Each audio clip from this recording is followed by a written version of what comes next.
Previously on 2 Up and Overloaded.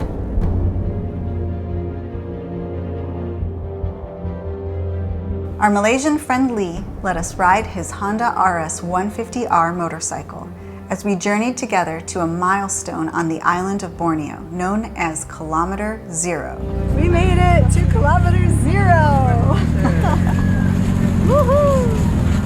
While we rode on 150cc's, Lee was on his giant BMW GS 1200 motorcycle. But amazingly, we were able to keep up on the highways, and we were really enjoying ourselves. I'm just really impressed with this motorcycle. Yeah! We had finally reached it, Kilometre 0. But for our return trip, Lee had a couple of surprises in store for us, including a chance to swap the little Honda 150cc motorcycle that we were riding for his BMW GS 1200.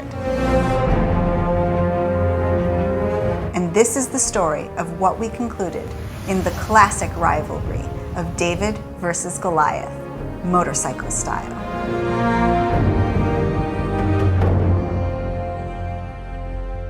Hey everyone, nice to have you here. We are Tim And Marissa No Tear. I ride in the front And I'm in the rear. We travel the world and we pack too much gear. Oh, all the places we'll go. Through rain and through sleet and through mud and through snow.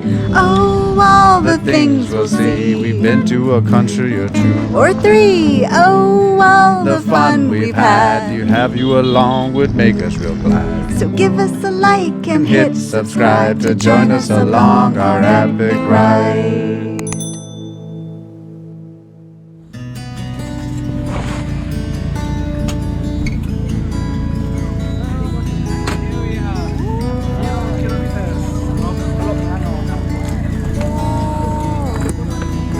So we saw the Kilometre 0 sign. It was all decked out and tatted with stickers of, other Borneans and world travelers. East Malaysia actually has a very prominent motorcycle culture, and this is a place where a lot of motorcyclists go. They want to put their sticker up on that sign. I'm gonna put the sticker on. Oh yeah, What do you think? next to the KTM riders. So we got to stick our sticker on the board, which was Yes. pretty awesome, and stand there and pose with Lee as our epic achievement.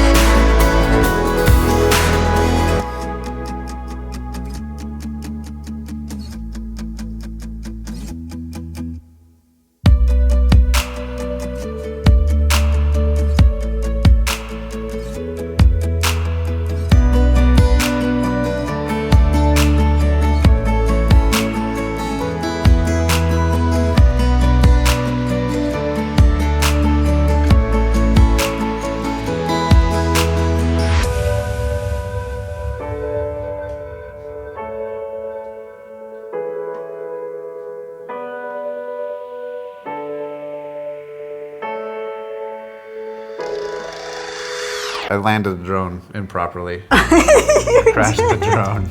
I know. That know was you our know. first little crash. Yeah.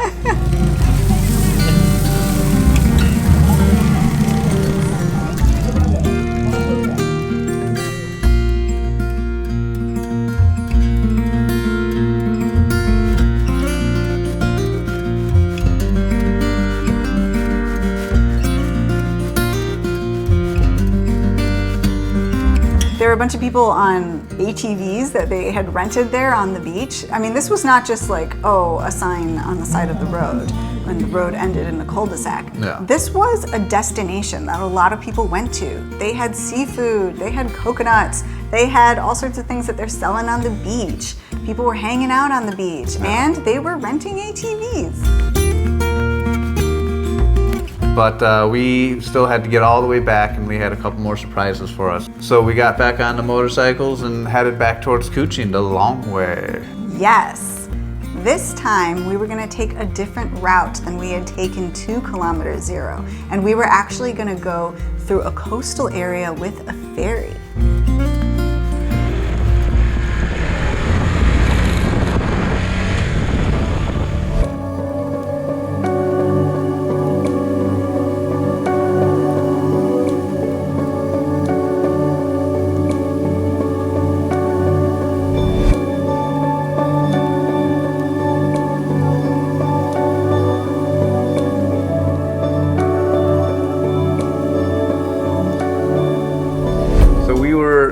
headed down this road, and the suspension on the Honda was nice, but there were some really wavy parts of the road. Yeah. We had just overburdened the suspension. That's what we do. We break springy things. And this road wasn't full of potholes or anything. It was just these dips that you couldn't see them coming. It would just come out of nowhere. Yeah. So yeah, it was a bit uncomfortable. Yeah. But we were about to see what a road like that was going to be like on the BMW GS and be able to see the differences between the two. Yeah. Which one will be better? At this point, we don't know.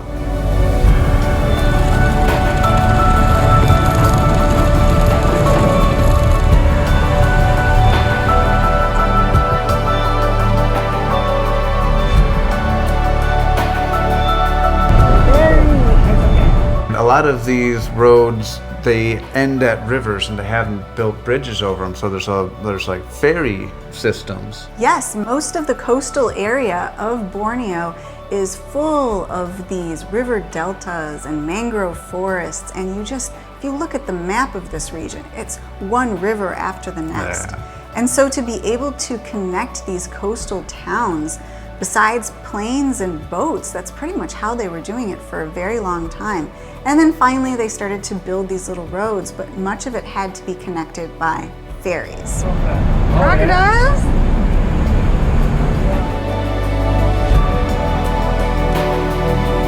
Here we go. But now we have this pan-borneo highway, which is super great. But it was also really nice to see this ferry system that's kind of being taken over by bigger and bigger roads, and they were even building a bridge right next to the ferry. And so this ferry was going to become obsolete. When we're on the ferry, Lee, it's like, you should ride the BMW. And, I'm super excited, but I'm also like, whoa, man, I've been on little dinky belt bikes for 3-4 months now, I don't know if I can handle the power. Okay, so Lee has suggested that we switch motorcycles. So Tim's getting on the GS right now. Look at this nice plush seat for myself.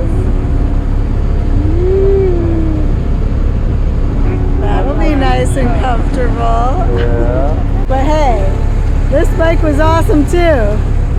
This bike was super awesome. I loved it. Free the gear? Oh yeah, there's an emergency parking? What?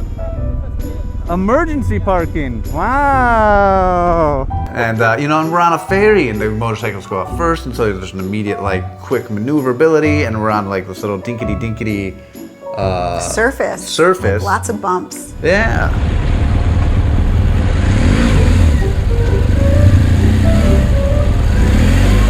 It was very difficult, to say the least. So spacious, acting bodacious. Wow, that's super comfortable. This is almost scary. Like, it's so big. Yeah. Lee takes off on the little 150. I'm behind him, and man, I looked at the throttle, and it was it snorted and spit out the back, and we did a wheelie off the ferry, and Marissa's got a lasso. Yeah.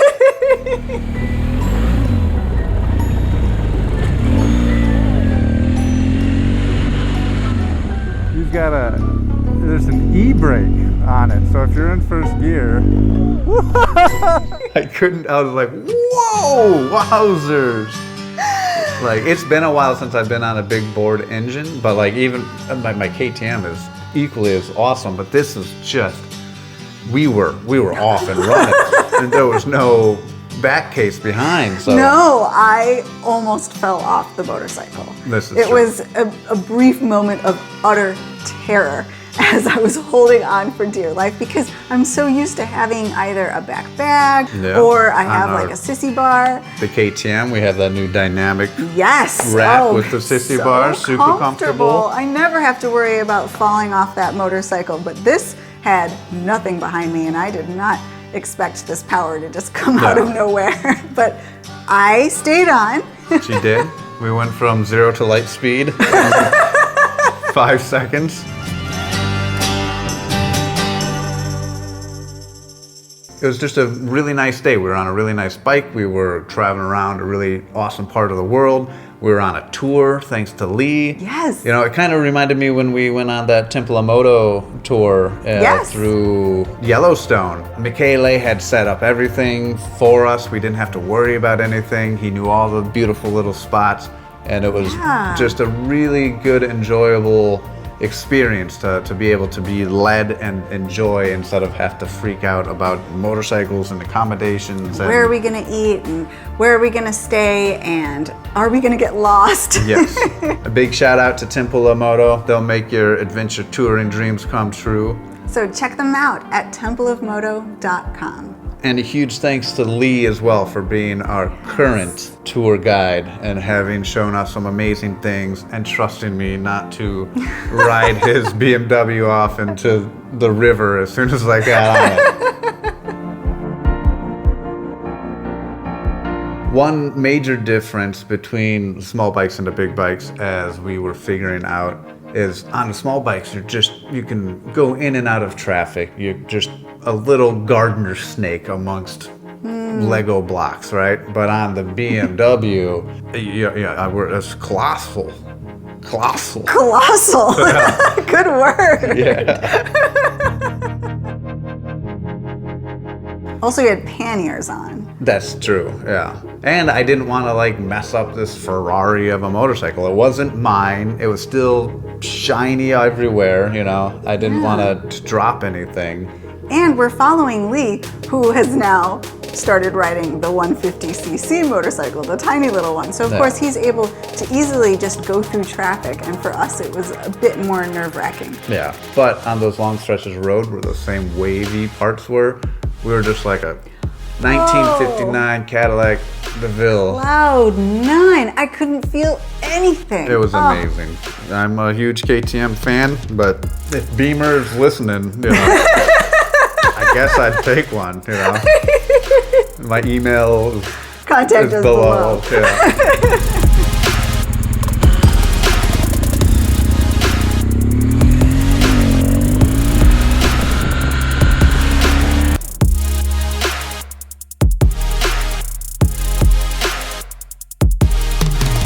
So we pulled up into our little car park area back in Kuching, and as soon as we got underneath that tin roof, it started just storming again.